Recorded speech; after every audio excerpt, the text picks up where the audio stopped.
Briefing किया ही होगा, लेकिन वही आपने बोले कि पीयूष गोयल खुद आएगा और Rajnath Singh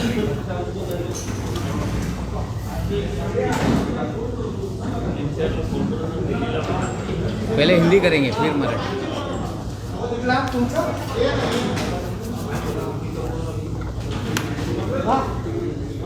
hello hello hello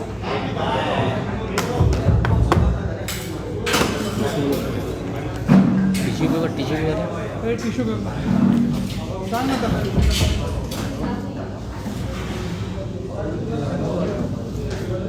खाली ना मोबाईल तुम्ही बाहेर बसा, काय आतमध्ये होत नाही, बाहेर बसा. आज पूछ ले, आज पूछ लो आप कल का. मास्क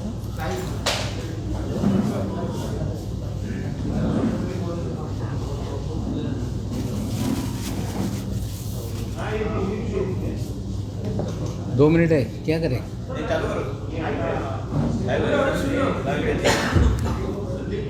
आज के इस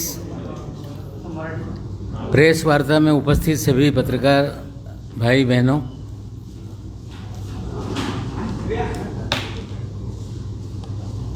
पिछले 2 दिनों से राष्ट्रवादी कांग्रेस पार्टी के राष्ट्रीय अध्यक्ष पवार साहब दिल्ली में हैं और कल पीयूष गोयल जी को राज्यसभा में भारतीय जनता पार्टी का नेता नियुक्त करने के बाद पीयूष गोयल जी स्वयं पवार साहब को मिलने के लिए उनके निवास स्थान पर आए थे और नेता बनने के बाद एक कटसी कॉल के तहत वो आकर पवार साहब से मिले और जिस तरह से हमेशा से एक परंपरा रही है कि जो सदन का नेता होता है वो सभी दलों के लोगों को मिलकर सहयोग मांगने की बात करता है, और उसी उपलक्ष्य में कल पीयूष गोयल जी से पवार साहब की मीटिंग हुई थी. साथ ही उसके बाद देश के रक्षा मंत्री राजनाथ सिंह जी के दफ्तर में एक बैठक हुई जिसमें राष्ट्रवादी कांग्रेस पार्टी के अध्यक्ष आदरणीय पवार साहब, पूर्व रक्षा मंत्री कांग्रेस के वरिष्ठ नेता A.K. एंटोनी साहब उस बैठक में उपस्थित थे और उसी बैठक में chief of the army staff Bipin Rawat ji भी उपस्थित रहे. जनरल नरवणे साहब भी उस बैठक में थे और सीमा पे जिस तरह से परिस्थितियां बनी हुई हैं उसको लेके जानकारी सरकार की ओर से दी गई दोनों पूर्व रक्षा मंत्री को, और साथ ही साथ उनका जो अनुभव रहा है ऐसी परिस्थितियों को डील करने में उस पर भी कुछ महत्वपूर्ण चर्चाएं हुई. और आज देश के प्रधानमंत्री से पवार साहब की मुलाकात टाइम मांगा गया, टाइम तय हुआ और उसके बाद पवार साहब स्वयं जाकर प्रधानमंत्री को उनके कार्यालय में मिले. उस बैठक में जो एक लिखित मांग थी सरकार के पास, खास करके कोऑपरेटिव बैंक को लेकर जो बैंक रेगुलेटरी एक्ट में केंद्र सरकार ने बदलाव किए, जिसके कारण बैंकों के जो कोऑपरेटिव बैंक्स है उनके अधिकार कहीं ना कहीं मर्यादित कर आरबीआई को ज़्यादा उसमें अधिकार दिए गए, उदाहरण के तौर पे कि cooperative bank, urban cooperatives, district cooperatives, उनमें अलग अलग तरह की विसंगति है। आज कोऑपरेटिव बैंक जो राज्यों के कोऑपरेटिव एक्ट है उसके तहत बनाए जाते हैं, लेकिन जो डिपॉजिटर्स है उनके पैसे को सुरक्षित रखा जाए इसलिए आरबीआई उसको रेगुलेट करती है। एक उदाहरण के तौर पे आपको बता दूं कि कोऑपरेटिव बैंक से जब कोई कर्ज लेता है तो महाराष्ट्र के कानून के तहत 2.5% कंपलसरी शेयर उनको लेना पड़ता है, और जब वो अपने कर्ज की वापसी कर देता है तो उनकी अपेक्षा होती है कि जो अगर किसी ने 10 लाख का कर्ज लिया और 25,000 उसका शेयर कैपिटल है तो उसकी अपेक्षा होती है कि वो शेयर कैपिटल भी उसे वापस मिले। लेकिन नए नियमों से रिजर्व बैंक के परमिशन बिना वो पैसे आप वापस नहीं दे सकते। इस तरह का नए रेगुलेटरी एक्ट में जो बदलाव किया गया उस तरह की कंडीशन उसमें डाली गई। साथ ही साथ आज के कानून में किसी भी तरह का प्रावधान नहीं कि कोई अपना शेयर दूसरे शेयर होल्डर को नए तरीके से बेच पाए या सरेंडर करे, इसी तरह की प्रोविज़न है। लेकिन नए नियमों के तहत कोई भी कोऑपरेटिव बैंक के शेयर्स जो शेयर होल्डर है वो किसी को बेच सकता है, इस तरह का प्रावधान किया गया। इससे पूरी तरह से एक डर है, अगर शेयर बेचने का अधिकार दे दिया गया तो कुछ उद्योजकता, कुछ इंडस्ट्रियलिस्ट सारे शेयर खरीदकर बैंकों पे अपना कब्जा बना सकते हैं। इस तरह की चीज़ें हैं। इसको लेके प्रधानमंत्री जी से बहुत पहले टेलीफोन पर पवार साहब ने चर्चा की थी। उन्होंने कहा था कि बैठ के इस पे चर्चा करेंगे। प्रधानमंत्री जी की भी व्यस्त कार्यक्रम के कारण और पवार साहब भी दिल्ली नहीं जा पाए, जिसके कारण आज जो ज्ञापन दिया है पवार साहब ने, वो ज्ञापन मैं आप लोगों को दूंगा। इस पे एक काफ़ी विस्तारित चर्चा हुई और कोऑपरेशन ये स्टेट सब्जेक्ट है और कॉन्स्टिट्यूशनल अमेंडमेंट करके इसको और डेमोक्रेटिक बनाया गया, उनको स्वायत्तता का अधिकार दिया गया। जो नया रेगुलेटरी एक्ट में बदलाव किया गया है, बैंकिंग रेगुलेटरी एक्ट में, जिसके कारण उनकी स्वायत्तता पे एक खतरा है, और ये कंसर्न को लेके लिखित ज्ञापन भी प्रधानमंत्री जी को दिया गया। प्रधानमंत्री जी उस पे लोगों से बात करके कैसे रास्ता निकाला जा सकता है, निश्चित रूप से वे आगे उस पर चर्चा करेंगे। आप लोग की जानकारी के लिए बता दूं कि इसी विषय पे जब यहाँ राष्ट्रवादी कांग्रेस पार्टी के मंत्रियों की बैठक हुई थी तब हमने भी गहन चर्चा की थी सारी चीज़ों पे। उसके बाद राज्य सरकार ने एक कमेटी बनाई कि हम अपना बैंकिंग एक्ट कुछ बना सकते हैं क्या, और ये सारे विषय पे कर्नाटक में इसी मामले को लेके कुछ लोग हाईकोर्ट में गए और कर्नाटक हाईकोर्ट ने इस पे रोक भी लगाने का काम किया है पिछले सप्ताह में। ये जिस तरह का रेगुलेटरी एक्ट में बदलाव किया गया उससे बैंक सेक्टर जो कोऑपरेटिव है उसको कहीं ना कहीं एक खतरा है, जिसके कारण पिछले दिनों भी फ़ोन पे बात हुई थी और आज पवार साहब ने स्वयं मिलकर एक ज्ञापन द्वारा सारी चीज़ों को स्पष्ट तरीके से रखा।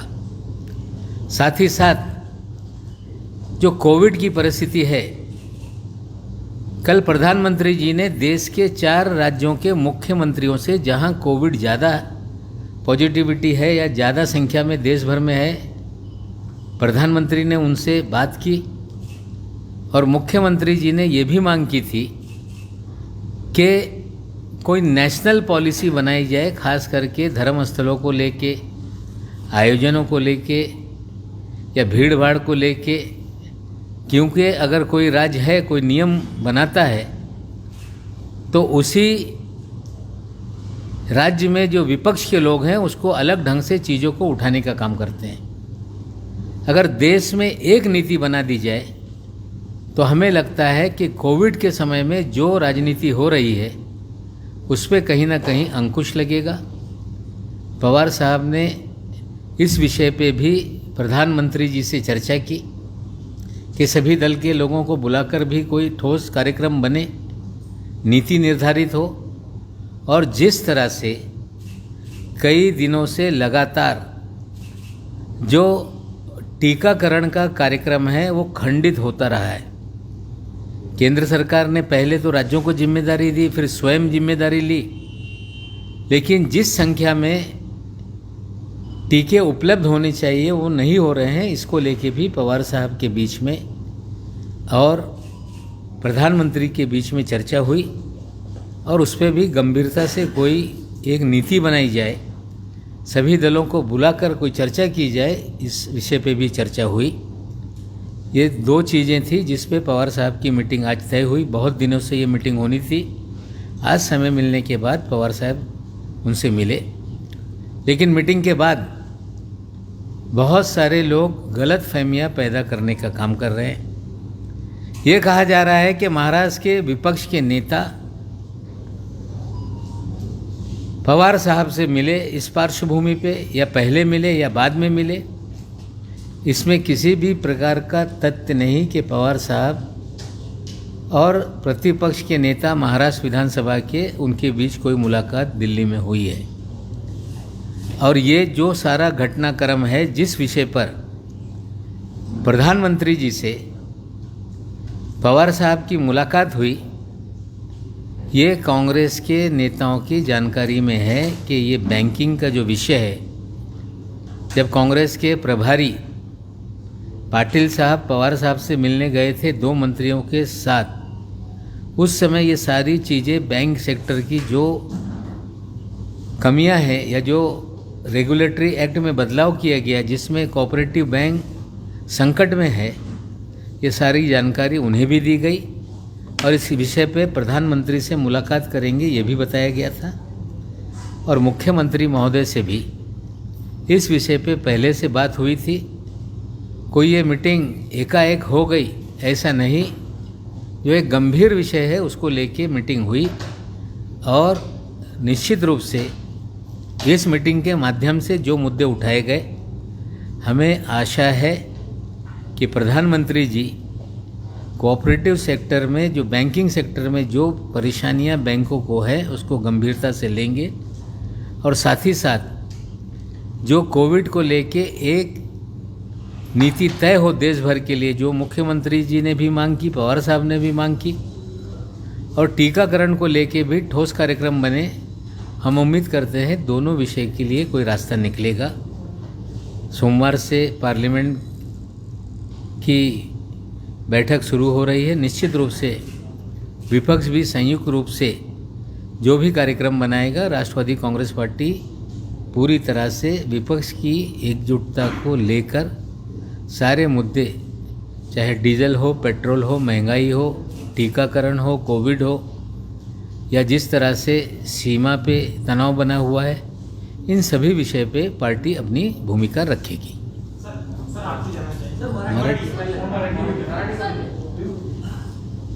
मराठीत पहिले बोलून घेऊ। काल पासून पवार साहेब दिल्लीत असताना देशाचे मंत्री ज्यांना राज्यसभेमध्ये भाजपच्या वतीने नेता करण्यात आलेला आहे, माननीय पीयूष गोयल जी स्वतः पवार साहेबांना भेटण्यासाठी 6 जनपदवर आले होते आणि ती एक सदिच्छा भेट होती। भारतीय संसदीय इतिहासामध्ये एखादा नेता जेव्हा निवडी त्यांच्या होत्या तेव्हा सर्व पक्षांच्या समर्थन त्यांना भेटेल, सुचारू पद्धतीने राज्यसभेचं कामकाज चालेल, त्यासाठी ते सर्व पक्षीय नेत्यांना भेटत राहत आहे. आता पवारसाहेब वरिष्ठ असताना त्यांनी स्वतः वेळ घेऊन पवारसाहेबांना सदिच्छा भेट दिली आणि जे पार्लमेंटच्या कामकाज असेल त्याच्यात पक्षाच्या कामकाजाला सकारात्मक पाठिंबा राहील अशी मागणी त्यांनी केली आणि निश्चित रूपाने राष्ट्रवादी काँग्रेस पक्ष सकारात्मक राज्यसभेच्या कामकाजामध्ये त्या प्रकारची भूमिका ठेवेल. ही चर्चा पियुष गोयलजी आणि पवारसाहेबांच्या बैठकीत झाली. त्यानंतर देशाचे संरक्षण मंत्री माननीय राजनाथ सिंग साहेबांच्या दालनात एक बैठक झाली. त्या बैठकीमध्ये पवारसाहेब उपस्थित होते. पूर्व रक्षामंत्री या नात्याने, संरक्षण मंत्री या नात्याने त्यांना इन्व्हाइट करण्यात आला होता. त्या बैठकीमध्ये काँग्रेसचे ज्येष्ठ नेते माजी संरक्षण मंत्री A.K. अँटनी साहेब पण उपस्थित होते. त्यांच्यासोबत chief of the army staff Bipin Rawat ji उपस्थित होते. आर्मी चीफ नरवणे साहेब पण उपस्थित होते. आणि ज्या सीमेवर परिस्थिती निर्माण झालेली आहे त्याच्या बाबतीत माहिती देण्यात आली आणि दोन संरक्षण मंत्री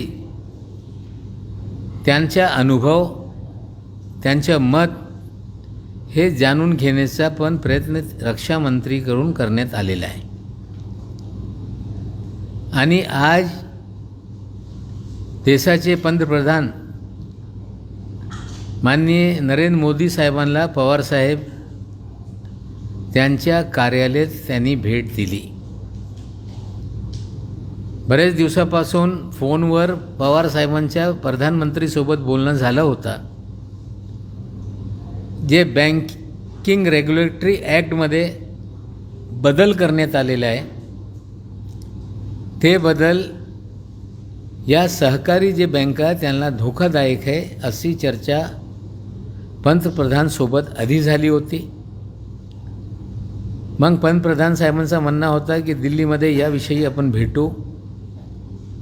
त्यांच्या व्यस्त कार्यक्रम असताना पवारसाहेब पण दिल्लीला गेले नाही. तो बैठक वेळ मागितल्यानंतर आज ठरल्या आणि पवारसाहेबांनी या बँकिंग रेग्युलेटरी कायद्यामध्ये जे बदल घडवण्यात आलेला आहे त्यामुळे तो खातेदार असतील, शेअरहोल्डर असतील, बँक्स असतील, त्यांच्या इंटरेस्टच्या विरोधात कसं आहे हे सगळं पत्राद्वारे साहेबांनी मोदी साहेबांसमोर विषय ठेवला. उदाहरणार्थ दोन विषय मी आपल्यासमोर ठेवतो आहे की नवीन बदल कायद्यात केल्यानंतर जे सहकारी बँकेकडून कर्ज घेणारी लोक असत आहे, महाराष्ट्राच्या कायद्याच्या अटीनुसार 2.5% जे लोन घेणार आहेत त्याचे पैशाच्या शेअर खरेदी करणं हे बंधनकारक असतं आहे. जेव्हा कर्जधारक परतफेड करताय तेव्हा त्यांची अपेक्षा असते की जे मी शेअरमध्ये गुंतवणूक केलेली आहे ते पण शेअर परत करून पैसे मला परत मिळाले पाहिजे. पण या बदलामुळे RBIच्या परवानगीशिवाय कोणाला पैसे परत देता येत नाही.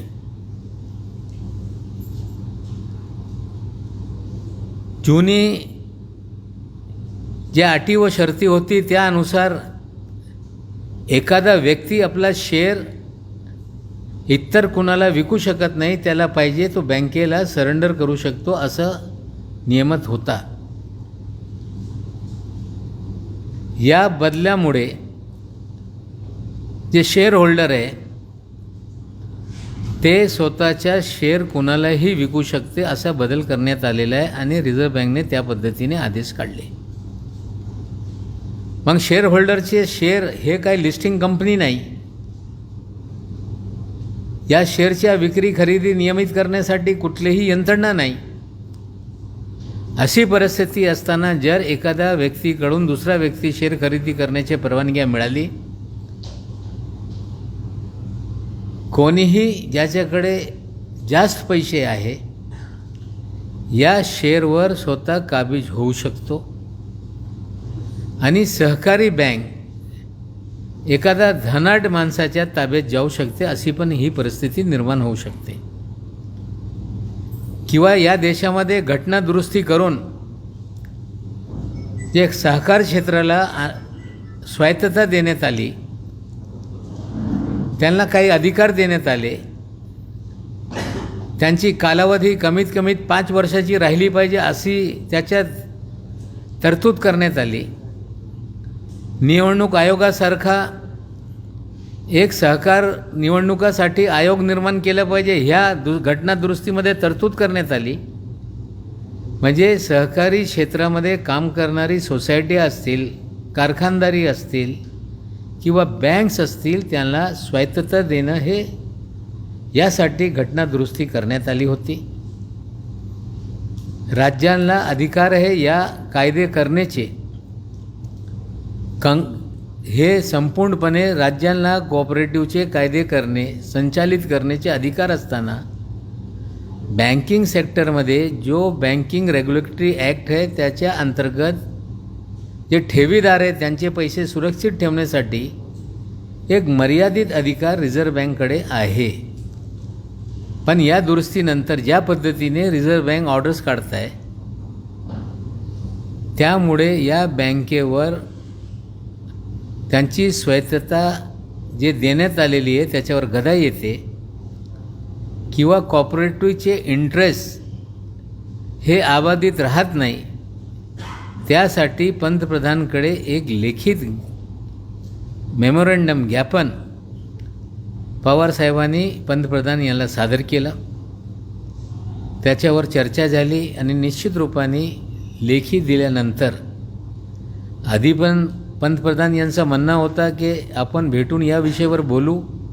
आम्हाला अपेक्षा आहे की जे मुद्दे उपस्थित करण्यात आले त्याच्यावर सकारात्मक पद्धतीने सरकार निर्णय घेईल आणि या ज्या अडचणी आहे त्या विषयावर कर्नाटक हायकोर्टाने मागच्या आठवड्यामध्ये जे नवीन नियम करण्यात आले होते, कायद्यामध्ये दुरुस्ती करण्यात आली होती, त्याला स्थगिती देण्याचं पण काम केलेलं आहे.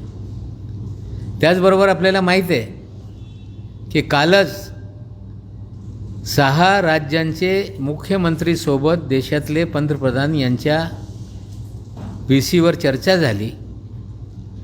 राज्याचे मुख्यमंत्री उद्धव ठाकरे साहेबांनी एक मुद्दा उपस्थित केला की आपण या देशामध्ये एक देशव्यापी नीती तयार केली पाहिजे, नियम तयार केले पाहिजे. तो धार्मिक स्थळ असतील, धार्मिक कार्यक्रम असतील, सार्वजनिक कार्यक्रम असतील, राजकीय कार्यक्रम असतील, त्याच्या देशव्यापी SOP तयार केलं पाहिजे. राज्यांवर हे सोडून गोंधळची परिस्थिती निर्माण होते. एखाद्या राज्यामध्ये एखादा परवानगी दिल्यानंतर दुसऱ्या राज्यामध्ये पण लोक ते मागणी करत राहत आहे आणि जे कोविडसाठी आपल्याला नियंत्रित करायचं आहे त्याच्यात कुठेतरी अडचण निर्माण होते आणि ती चर्चा पण पवारसाहेबांनी पंतप्रधानांसोबत केली. त्याचबरोबर लसीच्या तुटवडा या बाबतीत पण चर्चा करण्यात आली. पवारसाहेबांनी सूचना केली की सर्व पक्षीय लोकांना बोलून पार्लमेंट चालू असताना याच्यावर एक राष्ट्रव्यापी पॉलिसी तयार केली पाहिजे. लसबाबत नियोजन नीट केलं पाहिजे आणि हे सगळी चर्चा या बैठकीमध्ये झालेली आहे. काही लोक सांगत आहे की या बैठकीच्या आधी महाराष्ट्राचे विरोधी पक्ष नेते देवेंद्र फडणवीसजी यांची मुलाखत पवारसाहेबांची झाली. या पद्धतीच्या कुठल्याही मुलाखत झालेली नाही आणि पवारसाहेबांची 3 बैठका झालेली आहे. एक पियुष गोयल साहेब यांच्यासोबत, दुसरी राजनाथ सिंग साहेबांसोबत आणि तिसरी पंतप्रधान यांच्यासोबत.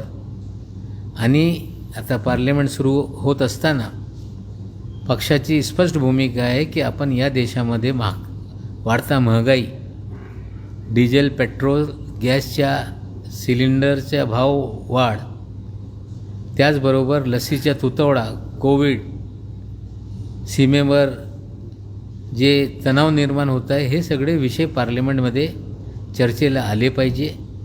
संयुक्तपणे विरोधी पक्ष बसून सरकारसोबत चर्चा करून या विषयावर विस्तारित चर्चा झाली पाहिजे, ही भूमिका पक्षाची आहे. इतर काही प्रश्न असच्या आधी एक विषय आणखीन थोडा आपल्याला माहिती देऊ इच्छितो आहे की काल एन्फोर्समेंट डायरेक्टरेटने प्रेस नोटच्या द्वारे माहिती दिली की राज्याचे माजी गृहमंत्री, राष्ट्रवादी काँग्रेस पक्षाचे नेते अनिल देशमुख साहेबांच्या पत्नीच्या नावावरच्या वर्ली इथल्या फ्लॅट त्याच्यावर अटॅचमेंट आणलेलं आहे. त्याचबरोबर धुत्तुम इथे 8 एकर जमीन पर पण ईडीनी हे अटॅच केलेलं आहे. आता अनिल देशमुख साहेबांवर जे आरोप झाले,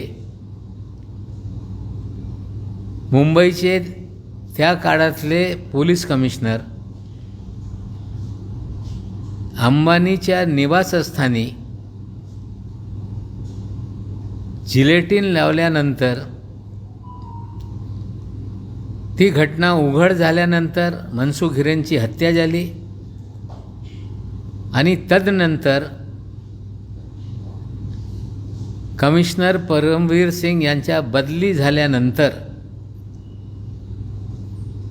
त्यांनी एक पत्रद्वारे आरोप लावला की बार मालकाकडून 100 कोटी हप्ता वसूल करण्यासाठी जे सचिन वाजे नावाचे आरोपी आहे,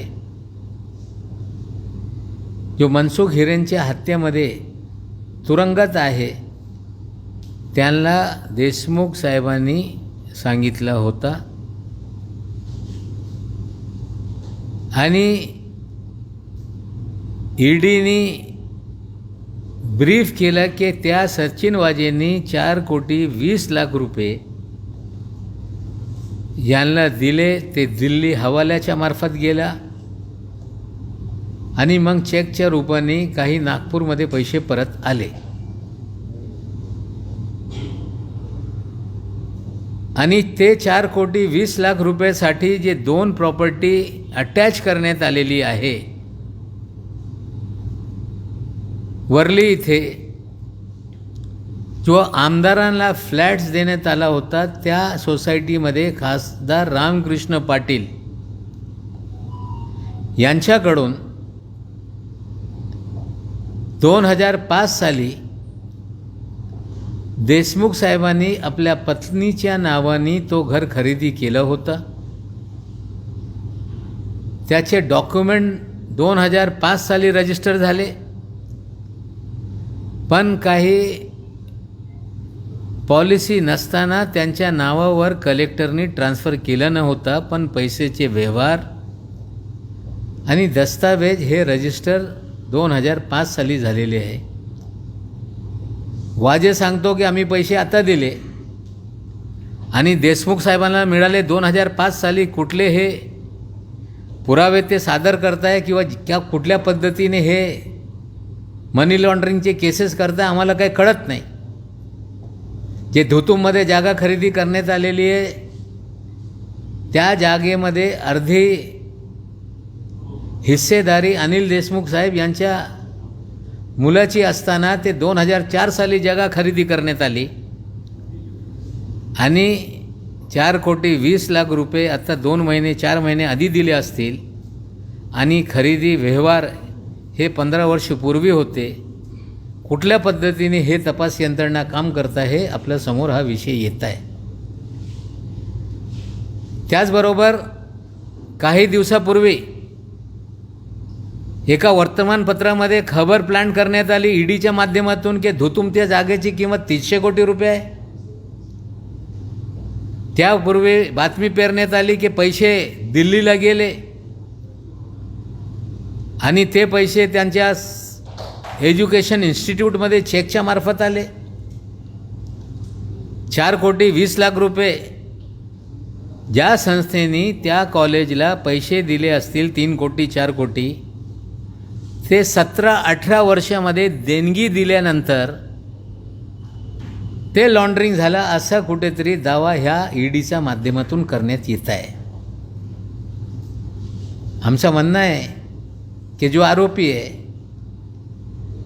ज्याला परमवीर सिंगांनी स्वतःच्या अधिकाराखाली त्यांना सेवेमध्ये रुजू करून घेतलं, स्पेशल टीम त्याच्यासाठी गठीत करण्यात आली, जे डायरेक्ट CPला रिपोर्ट करत होते, तो अंबानीच्या घरच्या बाहेर जिलेटिन ठेवत आहे, तो मनसुख हिरेनची हत्या करतो आणि त्या केसमध्ये आजपर्यंत NIAने परमवीर सिंग यांना कधी जाब विचारलं नाही. म्हणजे कुठेतरी सिलेक्टिव्ह पॉलिटिक्स करण्याचं काम तपास यंत्रणेच्या माध्यमातून होते, याच्यातून आता स्पष्ट होऊ लागलेलं आहे. याविषयी देशमुख साहेबांनी सुप्रीम कोर्टमध्ये काही दाद मागितलेली आहे, त्याच्या सुनावणी सुरू होणार आहे. हायकोर्टामध्ये क्वॅश करण्यासाठी ते गेले, केप्ट फॉर ऑर्डर आहे. आम्हाला पूर्णपणे खात्री आहे की या विषयामध्ये अनिल देशमुखजींनी ज्या या पोलीस खात्यामध्ये परमवीर सिंगच्या माध्यमातून जे काही चाललं होतं त्याच्यावर आक्षेप घेतल्यानंतर त्यांच्या बदल्या झाल्या, मग त्यांच्यावर हे खोटे आरोप करून त्यांना बदनाम करण्यासाठी हे आरोप झाले आणि राजकारणासाठी या आरोपांचा कुठेतरी वापर करून अनिल देशमुखजी यांना बदनाम करण्याचं काम करताय. आम्हाला पूर्णपणे विश्वास आहे की न्यायालयामध्ये एखाद्या यंत्रणेला आरोप ठेवण्याचा अधिकार असतो, पण त्यांना शिक्षा देण्याचे अधिकार नाही. शेवटी हा कोर्टामध्ये त्यांना सिद्ध करावा लागतं आहे आणि हे कधीही विषय टिकणार नाही. हे याच्यासाठी माहिती देतो की कालपासून 4 कोटी 20 लाख रुपयाची त्यांची संपत्ती जप्त करण्यात आली असे बातम्या पेरण्यात आलेल्या आहे, पण ती जी संपत्ती अटॅच करण्यात आलेली आहे ती संपत्ती 2005 साली 2004 साली खरेदी करण्यात आली होती आणि 17 वर्षानंतर मनी लॉन्ड्रिंग झाला असा आरोप करणं हे योग्य नहीं. यासाठी माहिती देतो. यही बात आपको थोड़ा हिंदी में बता देना बेहतर होगा कि कल ईडी के माध्यम से ट्विटर द्वारा प्रेस विज्ञप्ति द्वारा जानकारी दी गई कि महाराष्ट्र के पूर्व गृह मंत्री राष्ट्रवादी कांग्रेस पार्टी के नेता अनिल देशमुख जी, इनकी 4 करोड़ 20 लाख रुपए की संपत्ति अटैच की गई, जिसमें वर्ली में जो विधायकों की सोसाइटी है, जिसमें मेंबर ऑफ पार्लियामेंट भी सोसाइटी के मेंबर हैं, उस सोसाइटी में एक फ्लैट जो अनिल देशमुख जी की पत्नी के नाम पे था उसे अटैच किया गया और रायगढ़ डिस्ट्रिक्ट के उरन तहसील में धुतुम नाम के गांव में 8 एकड़ ज़मीन को भी अटैच करने का काम एनफोर्समेंट डायरेक्टरेट ने किया है. आरोप यह है कि वाजे ने कहा कि 4 करोड़ 20 लाख रुपए जमा करके अनिल देशमुख जी के सामने उनके पीए के जरिए ये पैसा लिया गया, पैसा हवाले से दिल्ली भेजा गया और चेक द्वारा वो पैसा वापस आया. जिस फ्लैट को अटैच किया है वो 2005 में जो पूर्व सांसद हैं रामकृष्ण पाटिल जी, उनका वो मकान था 2005 में पैसा दे के रजिस्टर करके वो संपत्ति खरीदी गई। सरकारी जगह पे वो सोसाइटी थी जिसमें ट्रांसफ़र को लेके राज्य सरकार की तरफ से नीति नहीं बनाने के कारण वो नाम पे ट्रांसफ़र नहीं हुआ था, लेकिन पैसे का लेन देन, दस्तावेज बनना, उसका रजिस्ट्रेशन 2005 में हुआ था। ये तथ्य है। जिस जमीन को अटैच किया गया वो 2004 साल में अनिल देशमुख के लड़के ने खरीदी पार्टनरशिप में। आरोप ये लगाया जाता है कि 4 महीना पहले, 3 महीना पहले या 6 महीना पहले 4 करोड़ 20 लाख रुपए लिए गए। कहा गया कि हवाले से दिल्ली भेजा गया, दिल्ली से पैसे वापस आए, इंस्टीट्यूट में पैसे वापस आए। कोई एक उद्योगपति ने वो पैसे चेक के जरिए भेजे। वो पैसे इंस्टीट्यूट में पिछले 17 सालों में चंदे के रूप में एजुकेशन इंस्टीट्यूट में आए। आज 4 महीने का पैसा 15 साल पहले कैसे आता है, इसका गणित हमें समझ में नहीं आता। जिस व्यक्ति ने आरोप लगाया, जिसके कारण मुंबई पुलिस में जिस तरह की परिस्थितियां बनी, सचिन वाजे जो आरोपी है, जिसने अंबानी के मकान के सामने जिलेटिंग लगाकर गाड़ी खड़ी की, जिसने मनसुख हिरेन की हत्या की, जो कि सस्पेंड था 16 साल के बाद, उसे तत्कालीन मुंबई के पुलिस आयुक्त परमवीर सिंह ने अपने अधिकारों के तहत उसे ड्यूटी पे रुजू करने का काम किया था। उसके लिए अलग सेल बनाया गया जो सीधे कमिश्नर साहब को रिपोर्ट करता था। और जिस तरह से चीज़ें हुई,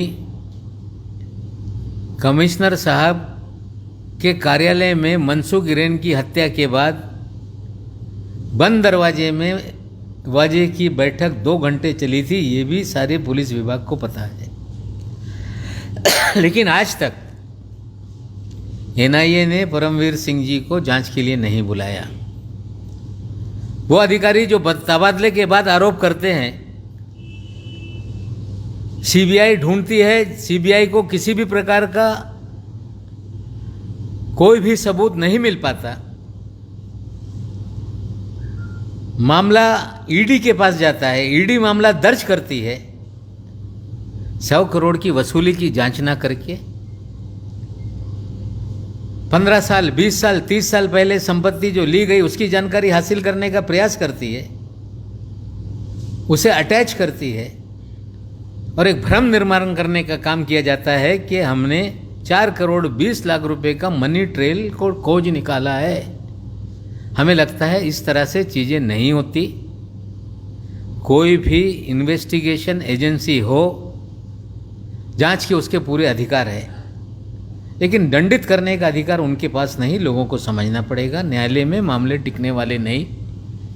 हमें पहले दिन से विश्वास है कि आरोप बेबुनियाद, मनगढ़ंत अनिल देशमुख जी को बदनाम करने के लिए लगाए गए, और जिस तरह से सीबीआई के हाथ कुछ नहीं लगा, जिस तरह से ईडी पूरी तरह से खबर बनाने के लिए चीज़ें कर रही है, जब भी न्यायालय में खड़ा होगा मामला ये साफ होगा और इसमें किसी प्रकार का तथ्य नहीं। ये हमें विश्वास है कि चीज़ें होंगी। अनिल देशमुख जी, उन्हें बार बार बुलाया जा रहा है, उनकी पत्नी को बुलाया जा रहा है, परिवार के लोगों को बुलाया जा रहा है। जो भी लीगल रेमेडीज़ है उसके तहत वो समय मांगते हैं, कोऑपरेट करते हैं। सभी मामले को लेके सीबीआई के एफआईआर को क्वैश करने के लिए हाईकोर्ट में उन्होंने अर्जी लगाई थी, उस पर सुनवाई हुई। सुप्रीम कोर्ट में कुछ मामला सुनवाई होना है। हमें लगता है यह सारी चीज़ें मनगढ़ंत, बेबुनियाद और अनिल देशमुख जी को, पार्टी को बदनाम करने के लिए किया जा रहा है। ये सच्चाई है। सर, आज की बैठक के बाद जो तस्वीर सामने आई, लोग ये बता रहे हैं कि कुछ लोग आरोप लगा रहे हैं कि पीएम साहब और शरद पवार जी में कट्टर दुश्मनी है।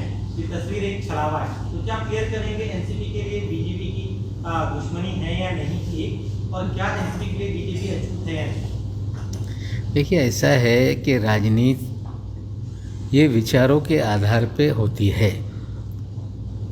वैचारिक संघ के विचार, संघ का राष्ट्रवाद और राष्ट्रवादी के पार्टी के राष्ट्रवाद में जमीन आसमान का अंतर है। नदी के दो छोर कभी भी नहीं मिल सकते, ये सच्चाई है। और बीजेपी और राष्ट्रवादी कांग्रेस पार्टी का एक साथ आना असंभव है। मोदी के कट्टर दुश्मन है। महाराष्ट्र की राजनीति की परंपरा है कि वैचारिक मतभेद हो सकते हैं, व्यक्तिगत संबंध बने रहने चाहिए। अगर कोई ये कहता है कि विपक्ष के लोगों के साथ जिस तरह से किसी गांव में पट्टीदारी का झगड़ा हो और उसी तरह का झगड़ा बन जाए, तो हमें लगता है ये राजनीति नहीं है। प्रधानमंत्री प्रधानमंत्री है, उनका आदर सम्मान होना चाहिए और हर व्यक्ति का एक प्रोटोकॉल होता है, वो प्रोटोकॉल भी मेंटेन होना चाहिए। किसी दल के नेता के नाते जन समस्याओं को लेके सत्ताधारी पार्टी के नेताओं से मिलने में भी कोई आपत्ति नहीं होती है। कई बार महाराष्ट्र में भी बहुत सारे विपक्ष के विधायक होते हैं, नेता होते हैं, वो लोगों के आके मिलते हैं। तो हमें लगता है कि राजनीति की ये परिभाषा कि वे आपके दोस्त हैं कि दुश्मन, हमें लगता है सभी लोग भारत के नागरिक हैं। किसी भी व्यक्ति में लोकतांत्रिक व्यवस्था में दुश्मनी नहीं होनी चाहिए। अपने अपने विचार को आगे बढ़ाना सभी का अधिकार है। बैठक हुई थी जब पवार साहब सेंट्रल हॉल में मोदी जी को मिले थे, तब कहा गया था कि पवार साहब जो है किसानों के मुद्दे को लेके गए हैं मोदी जी के पास। लेकिन कुछ दिनों बाद महाविकास आघाड़ी की सरकार यहाँ पे बनी और उसके बाद पवार साहब ने कहीं इंटरव्यू देते हुए कहा था कि असली रीजन क्या था। तो क्या इस मीटिंग के पीछे, देखिए, उस समय जब सेंट्रल हॉल के पार्लियामेंट के दफ्तर में पवार साहब और मोदी जी के बीच में बैठक हुई, किसानों के मुद्दे को लेकर बैठक थी। मोदी जी ने पहले भी बीजेपी ने प्रस्ताव दिया था कि हमारे साथ आओ। उस दिन भी उन्होंने कहा कि हमारे प्रस्ताव पे आपने विचार किया क्या? पवार साहब ने स्पष्ट कर दिया कि हम आपके साथ नहीं आ सकते। और स्पष्ट होने के बाद शिवसेना साथ में आना चाहती थी, इसलिए महाविकास आघाड़ी की सरकार बनी। ये सच्चाई है। मैंने कहा कि नदी के दो किनारे जब तक पानी है तब तक एकजुट नहीं हो सकते। वही वैचारिक रूप से दोनों दलों के बीच में अंतर है। लेकिन सर, जनता के मुद्दे पर अक्सर जो है उस हालात को देखते हुए फैसले लिए जाते हैं। तो क्या ऐसे में एनसीपी के लिए बीजेपी अछूत है? राजनीतिक रूप से नदी के दो धार एक साथ नहीं आ सकते, ये शब्द हमें लगता है बार बार आप इस्तेमाल ना करें, नहीं तो एट्रॉसिटी का आपके ऊपर मुकदमा दर्ज हो सकता है। सर, जिस तरीके से बार-बार एनसीपी के मुद्दा उठती है कि सीबीआई, एनआईए और बाकी एजेंसियों का दुरुपयोग किया जा रहा है और आप कह रहे हैं कि इसको बदनाम करने के लिए किया जा रहा है, तो क्या पीएम के साथ बातचीत में केंद्रीय एजेंसियों के दुरुपयोग का मुद्दा भी चर्चा हुई? नहीं, बिल्कुल नहीं। देखिए, हम हमेशा से ये कहते आ रहे हैं, कोई भी व्यक्ति कानून से बड़ा नहीं। चाहे कोई व्यक्ति जिस पे एजेंसी हाथ लगाती हो या उस पर जांच करती हो, या कोई एजेंसी भी कानून से ऊपर नहीं है। कानून का दुरुपयोग हो रहा है जो दिख रहा है, लेकिन निश्चित रूप से वो चीज़ें जब न्यायालय में मामला आएगा वो सारी चीज़ें साफ होंगी। पवार साहब को भी नोटिस दिया था, फिर वो नोटिस वापस लेने का भी काम किया गया। हमें लगता है कि एनसीपी का कोई भी नेता इस तरह के नोटिस से, इस तरह की कार्रवाई से कहीं भी दुबकने वाला, डरने वाला नहीं है। 2019 में भी हम लोगों ने ईडी को लड़ाई सड़कों तक लाने की तैयारी की थी। अब हमारे नेता कोऑपरेट कर रहे हैं, हमने कोई गलत नहीं किया। अगर हम गलत नहीं है तो इस तरह से दुरुपयोग हो रहा है तो जाकर किसी से कहा जाए कि ये बंद कराइए, इस स्वभाव का कोई भी नेता या हमारे अपने नेता ये नहीं है कि जाकर प्रधानमंत्री को इसको लेके कोई शिकायत करेंगे।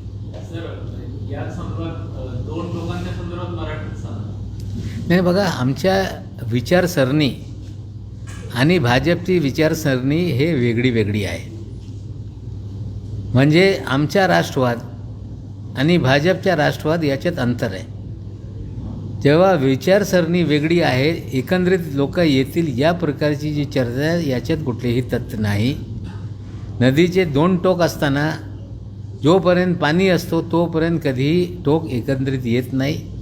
वैचारिक राष्ट्रवादी काँग्रेस पक्षाची विचारधारा भाजपची विचारधारा वेगळी असताना एकसंघ येणे हे कधीही होऊ शकत नाही. आणि मला वाटते की आजच्या घडीला किमान समान कार्यक्रमच्या आधारावर जे सरकार तयार करण्यात आलेलं आहे ते व्यवस्थित काम करत असताना काही लोक तारीख पे तारीख हे देत राहत आहे. आणि मी पुन्हा येऊन सांगत राहत आहे, आता हे तारीख पे तारीख मला वाटते हवामान खात्याचे पण वेळ दिल्यानंतर पाऊस येत राहत आहे, पण यांचा अंदाज किती बांधताय आजपर्यंत कधीही यांचा एकही अंदाज हे खरं झालेला नाही. 3 पक्षाच्या सरकार हे व्यवस्थितपणे काम करत आहे. सरकार बनवताना आम्ही स्पष्टपणे सांगितलं होतं की हे सरकार 5 वर्ष किमान समान कार्यक्रमाच्या आधारावर चालेल.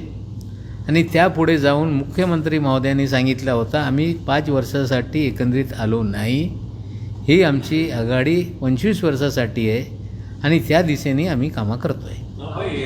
दो किनारे साथ एक साथ मिल नहीं सकते, वो साथ साथ चल तो सकते हैं. दूरी रख के देश में सभी लोगों को साथ साथ चलना चाहिए. भारत के लोग भारत में एकजुट नहीं रहेंगे तो कैसे हो सकता है, लेकिन वैचारिक रूप से राजनीतिक रूप से अलग अलग रहेंगे. जहाँ तक अच्छा काम होगा देश में उसमें हम कॉपरेट भी करने के लिए तैयार होंगे. गलत होगा तो उस पर उंगली उठाएंगे, उसे रोकने का प्रयास करेंगे. तो राजनीति में ये चीज़ें होंगी. लेकिन सर आप लोग पवार साहब का मोदी जी से ना कांग्रेस को रास नहीं आता, उनका कहना है कि अगर मुलाकात है तो जनता सभी विपक्ष के साथ मिलकर बात करें. सेशन शुरू होने वाला है, विपक्ष शायद आपको जानकारी नहीं, महाराष्ट्र के प्रभारी जी से इस विषय पे बात हुई थी. जो विषय आज उठाया गया है उनसे चर्चा की थी और ये मुलाकात की जानकारी महाराष्ट्र के प्रभारी पाटिल जी को भी थी और मुख्यमंत्री महोदय को भी थी. भाजपच्या आधीचे नेते जे ईडीच्या संदर्भात वेगवेगळ्या नेत्यांवर टीका करत होते आणि आता ज्यावेळेस त्यांनी भाजपमध्ये प्रवेश केला तेच नेते आता त्या भाजप नेत्यांना जाऊन भेटतात, त्यांचं कौतुक करताना दिसतंय. नाही, असं आहे की भाजप हे वॉशिंग पावडर निर्मासारखंच झालेलं आहे. या देशामध्ये जेव्हा राणे साहेब काँग्रेसमध्ये होते, परेलच्या एक इमारतीच्या बाबतीत त्यांना ईडीने नोटीस दिली, अशीच बातम्या भाजपच्या लोकांनी पुढे आणलं होतं.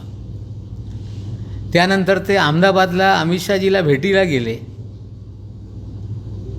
त्यांना विचारल्यानंतर की तुम्ही भाजपचे अध्यक्ष यांना भेटल्यानंतर त्यांनी सांगितलं नाही.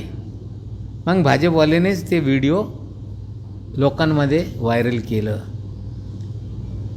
त्याच पद्धतीने बंगालमध्ये काही नेत्यांना त्यांनी पक्षात घेतला. म्हणजे ईडी असेल, CBI असेल, इतर यंत्रणा असेल, दबावाखाली लोकांना इतर पक्ष सोडून आमच्या पक्षात या प्रकारची परिस्थिती निर्माण करताय. आणि मग ते त्यांच्या पक्षात गेले तर सगळे त्यांच्या इन्क्वायऱ्या बंद होता. ही सत्य परिस्थिती आहे. पण गडकरी साहेबांनी सांगितलं होता वालिया कोलीच्या वाल्मिकी करण्याची ताकद आमच्यात आहे. म्हणजे डाकू पण साधू भाजपमध्ये होऊ शकते, हे भाजपच्या नेत्यांचे दावा आहे. म्हणजे गेल्या 14 दिवसामध्ये 3 राष्ट्रवादीचे नेते जे आहेत ते ईडीच्या रडारवर दिसले. अजित पवार असतील, एकनाथ खडसे असतील किंवा अनिल देशमुख असतील, या संदर्भात देखील पंतप्रधानांशी बैठक झाल्याची चर्चा आहे. अजिबात नाही. ईडीच्या बाबतीत पवारसाहेबांना नोटीस आल्यानंतर स्वतः पवारसाहेब कधी मोदी साहेबांना काही बोलले नाही. आमच्या कुठल्याही नेत्या या नोटिसांना घाबरत नाही. अजित पवारसाहेबांच्या त्या कोरेगावच्या कारखान्याशी कुठलाही संबंध नाही. त्यांचा स्वतः त्यांनी खुलासा केला होता की त्यांचा मामा आहे, त्यांचा मुलगा त्यांनी तो कारखाना घेतलेला आहे. GV म्हणजे भारत विकास BVJ भारत विकास ग्रुपने खरेदी केल्यानंतर त्यांना चालवता आलं नाही. त्यानंतर त्या लोकांनी तो कारखाना खरेदी केला आणि त्याच्यात कुठल्याही प्रकारच्या अनियमितता नाही. ते पण कारखाना जरी अटॅच केला असेल मग न्यायालयीन प्रक्रिया करून ते लढा त्याला देणार आहे. खडसे साहेबांच्या बाबतीत जे आता अनिल देशमुखजीच्या बाबतीत घडत आहे तसंच ते घडत आहे. म्हणजे त्या काळामध्ये तत्कालीन मुख्यमंत्रीसोबत त्यांची भांडणं होती. त्यांना राजकीय जीवनातून संपवण्याचा डाव भाजपच्या अंतर्गत राजकारणामुळे झाला. त्यांना गुंतवण्यात आला आणि त्यासाठीच हे सगळं कारवाया सुरू आहे. पण आम्हाला अपेक्षा आहे कितीही ईडीनी किंवा एखादी यंत्रणेने कुठल्याही कारवाया केलं तर याच्यात जेव्हा कोर्टात हा विषय उभा राहील याच्यात सर्वांना दिलासा मिळेल आणि काही सिद्ध करता येणार नाही. क्या एजेंसी के जरिए आपके नेताओं पर दबाव डालने की कोशिश हो रही, क्योंकि आपने कहा है कि कोई भी एजेंसी का नेता डरने वाला नहीं, कोई दबाव डाला नहीं, देखिए ऐसा है कि ये पूरी तरह से स्पष्ट है. बंगाल हो, महाराष्ट्र हो, कई लोगों को डराकर बीजेपी ने अपनी पार्टी में लिया. कई लोग पार्टी में आए और फिर छोड़कर बंगाल में वापस चले गए. जब तक वो टीएमसी में थे उन पे सीबीआई के छापे पड़ रहे थे, और जो बीजेपी में थे उसी केस में उनके यहाँ बीजेपी सीबीआई के छापे नहीं पड़े. जो नारडा स्टिंग केस था उसमें जो बीजेपी में लोग चले गए उनके यहाँ सीबीआई ने छापा नहीं मारा. एक केस में दो तरह का व्यवहार किसी एजेंसी का है, इसका मतलब है कि उसका दुरुपयोग हो रहा है. कुछ लोग कांग्रेस में थे, तब तक ईडी का नोटिस निकला, जांच हो रही थी, फिर वो बीजेपी में चले गए, बंद हो गई. लेकिन राष्ट्रवादी कांग्रेस पार्टी का कोई नेता, पवार साहब से लेकर मंत्री या नेता, इस तरह के दबाव के राजनीति में डरने वाला नहीं.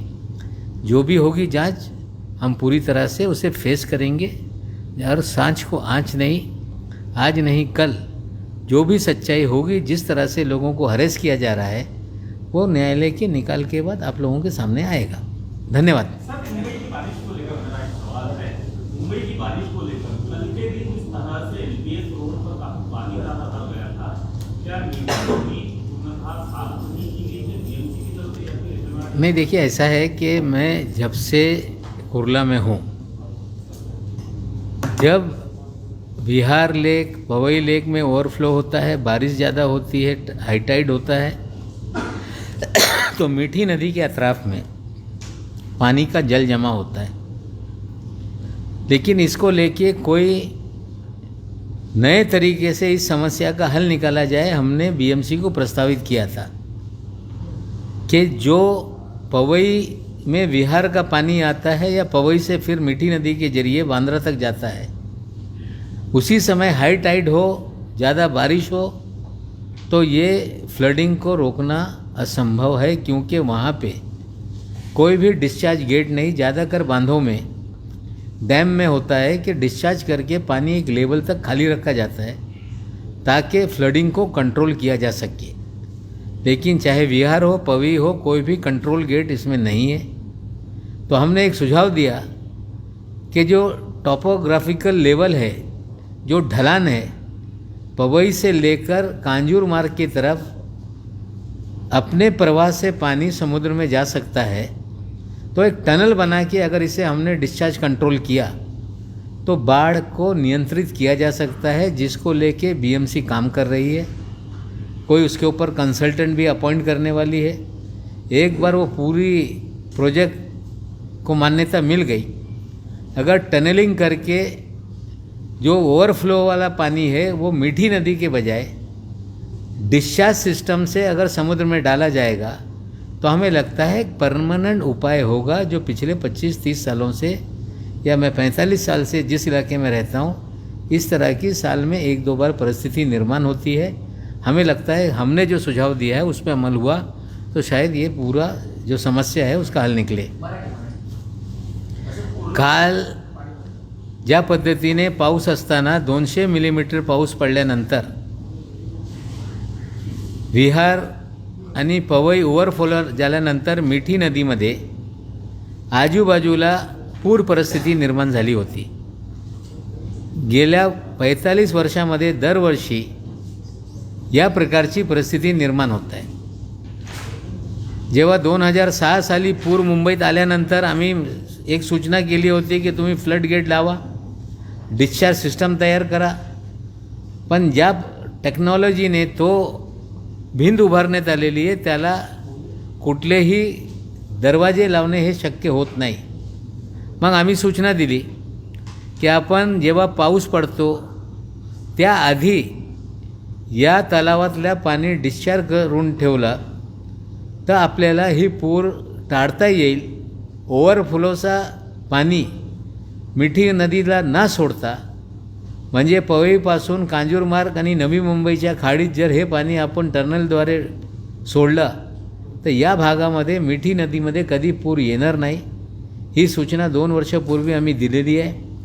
त्याच्यावर अभ्यास करण्याचं काम महानगरपालिकेच्या वतीने करण्यात आलेलं आहे. आता कन्सल्टंट मला वाटते की लवकरच ते नेमतील. एकदा हा प्रकल्प मान्यता मिळाल्यानंतर वर्षभरामध्ये टनेलिंग सिस्टमनी पाणी पवईतून विहारातून नवी मुंबईच्या दिशेने कांजूरमार्गी जर डिस्चार्ज सिस्टम निर्माण झाला तर या मिठी नदीच्या परिसरात पूर येणार नाही. हे आम्ही त्याला पाठपुरावा करतो. लवकर झाला तर ही परिस्थिती आपल्याला टाळता येईल. आणि आता आपण संपूया. धन्यवाद.